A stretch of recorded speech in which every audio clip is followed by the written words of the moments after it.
Hi students, आज हम probability में नेक्स्ट टॉपिक पढ़ेंगे इंडिपेंडेंट इवेंट्स। दो इवेंट्स इंडिपेंडेंट कब होती हैं?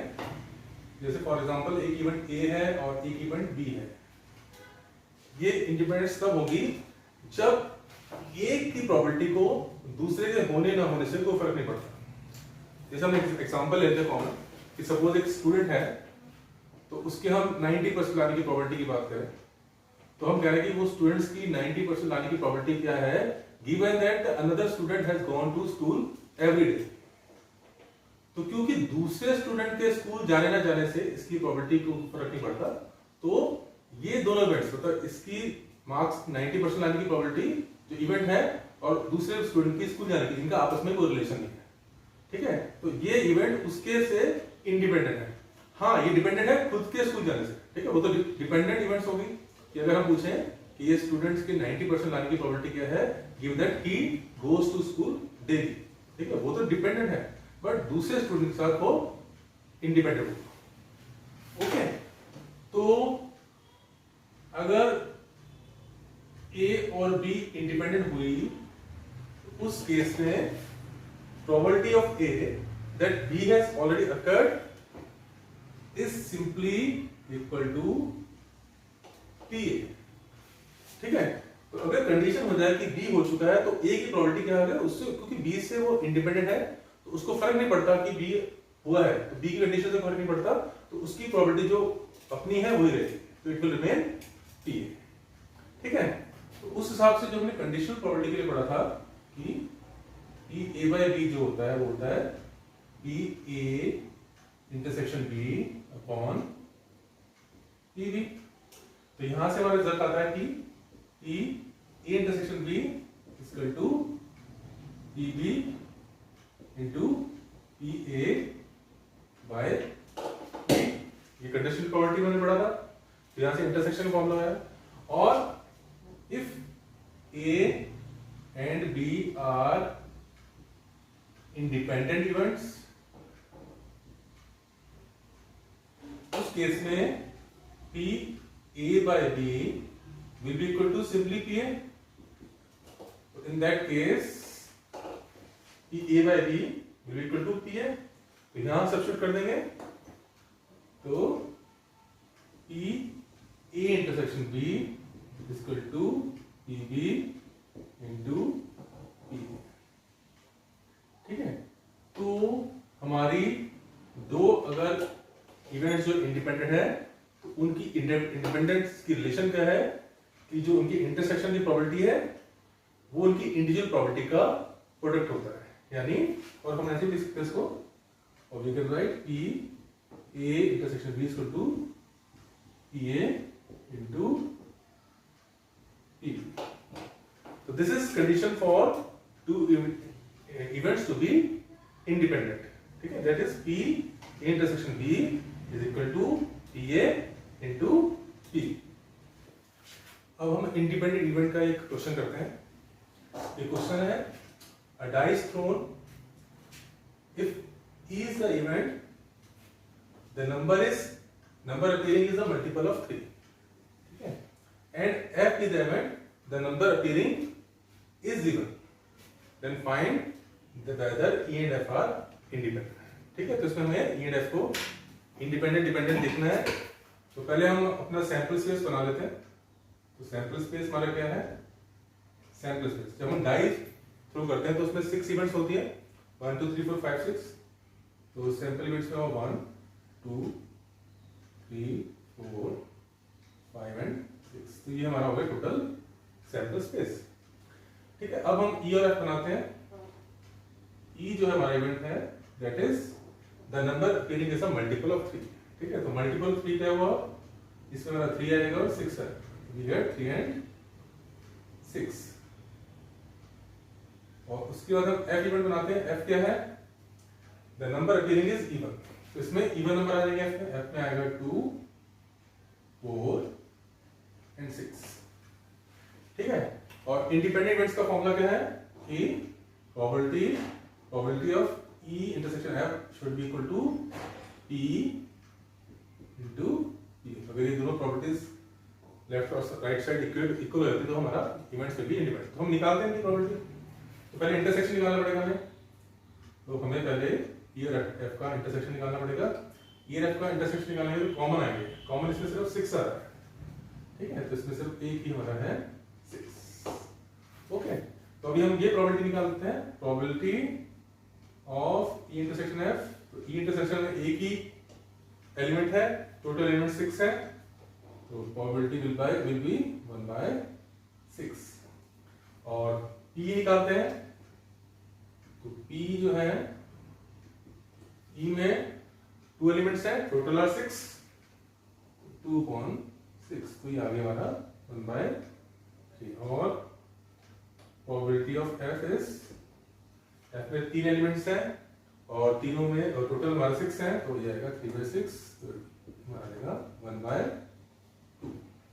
ओके, हम राइट साइड को इंटू करते हैं, P इंटू पी एफ, ये आएगा P इज 1/3, दिस इज 1/6, ठीक है। और ये लेफ्ट साइड भी हमारी सेम है 1/6, तो हमारा हो गया क्लियरली यहां से आ गया कि P intersection F is equal to P into P F, therefore P and F are independent events. यहां से हमारा प्रूव हो गया इन F are independent events. Next ये बहुत अच्छा क्वेश्चन है, probability of solving a specific problem independently by A and B are half and 1/3 respectively. If both try to solve the problem independently, find the probability that number 1 the problem is solved and number 2 exactly one of them solve the problem. ठीक है, तो एक problem है और ए और B जो है उसको इंडिपेंडेंट सॉल्व कर रहे हैं, यानी ए उसको अलग से सॉल्व कर रहा है, तो ये इंडिपेंडेंट इवेंट्स है, ए का सॉल्व करना और बी का सॉल्व करना, ठीक है। तो उनकी प्रॉपर्टीज भी है ना। तो ए क्या है इसमें, ये है this is probability P A,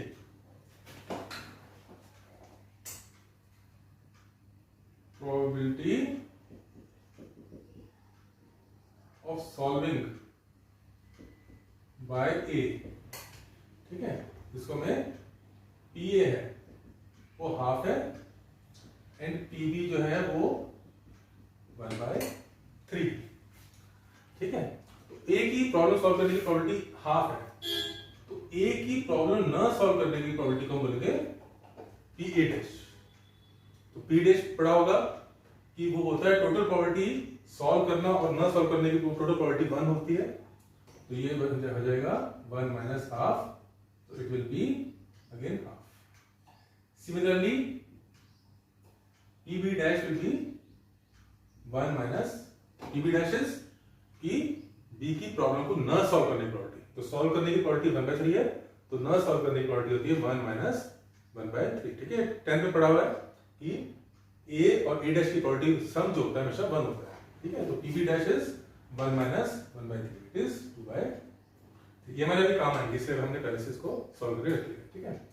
first part है हमारा प्रॉब्लम इज सॉल्व। देखो प्रॉब्लम सॉल्व कब होगी, जब या तो ए कर ले सॉल्व और बी ना करे, या बी कर ले और ए ना करे, या दोनों सॉल्व कर ले इंडिपेंडेंटली। तो 3 केसेस बनेंगे, ठीक है। ए कर ले एंड बी ना करे, ठीक है, इसमें यह कि ए करे इंटरसेक्शन बी ना करे, एक ये हो सकता है, और ये ए ना करे और बी कर ले और दोनों ही कर ले, तो ये 3 केसेस होते हैं, ठीक है। एटलीस्ट इसमें द प्रॉब्लम है, मतलब at least one of them solve, ठीक है। अच्छा, इसमें टोटल 4 केसेस होते हैं कि 3 केस हो गए टोटल, और एक केस हो सकता है कि जब दोनों ही सॉल्व कर रहे हैं, यानी प्रोबेबिलिटी सॉल्व जब सॉल्व ना हो, ठीक है। तो टोटल 4 केस हो गए, तो हमें इन तीनों का प्रोबेबिलिटी निकालनी है जब एटलीस्ट 1 है, ठीक है। द प्रॉब्लम सॉल्व मतलब at least one of them is solve. तो जब भी हमारा ऐसे आ जाए ना कि प्रोबेबिलिटी ऑफ एटलीस्ट 1 में ये सॉल्व कर ले, ये ना करे, ये ना करे, ये कर ले, या दोनों कर ले, उसका सबसे आसान तरीका होता है कि 1 में से प्रोबेबिलिटी नोबडी सॉल्व्स, क्योंकि 4 ही तो केस होंगे, ठीक है, 1 2 3 और ये 14 केस, और सबकी मिला के प्रोबेबिलिटी 1 होती है, ठीक है। तो इन तीनों की प्रोबेबिलिटी निकालने से अच्छा है हम चौथी प्रोबेबिलिटी निकाल लें और उसके 1 से माइनस कर दें, यानी तो प्रोबेबिलिटी नोबडी सॉल्व्स, ना मतलब नोबडी सॉल्व द प्रॉब्लम, किसका मतलब होगा कि ए डैश ए भी ना करें और इंटरसेक्शन बी भी ना करें, दोनों ही एक साथ ना करें, ठीक है।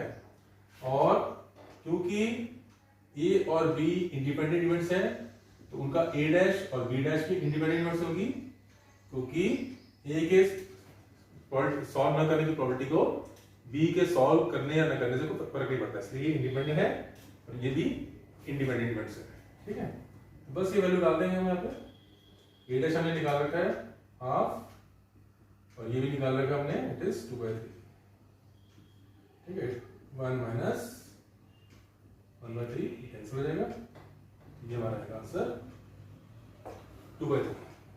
तो प्रॉब्लम सॉल्व हो जाए, सॉल्व का मतलब है at least one of them solves, तो उसकी प्रोबेबिलिटी निकालने का तरीका, ये बेस्ट मेथड होता है कि हम एटलीस्ट 1 निकालने का तरीका बेस्ट होता है कि 1 से उसको माइनस कर दें, ठीक है, तीनों को अलग अलग निकालने से अच्छा है, ठीक है। अब इसका हम सेकंड पार्ट करते हैं।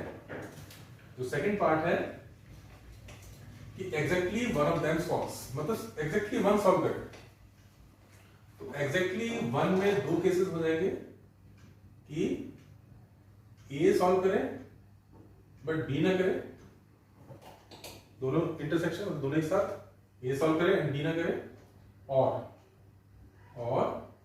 दूसरा केस क्या हो जाएगा, ए ना करें बट इंटरसेक्शन बी कर दें, ए ना करें एंड बी करें, एंड का मतलब होता है इंटरसेक्शन, ठीक है।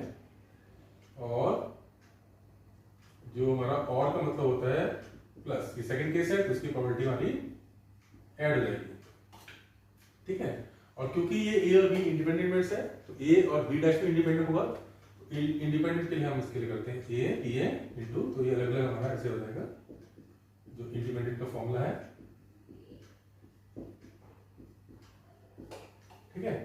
तो ये ऐसे अलग अलग हो जाएगा और इनकी वैल्यूज आते हैं, P A is half, P dash is 2/3, plus P A dash is half and P dash is P B is 1/3, तो 1/3 या 2/6 प्लस 1/6 3/6, तो ये प्रोबेबिलिटी हमारी आ जाएगी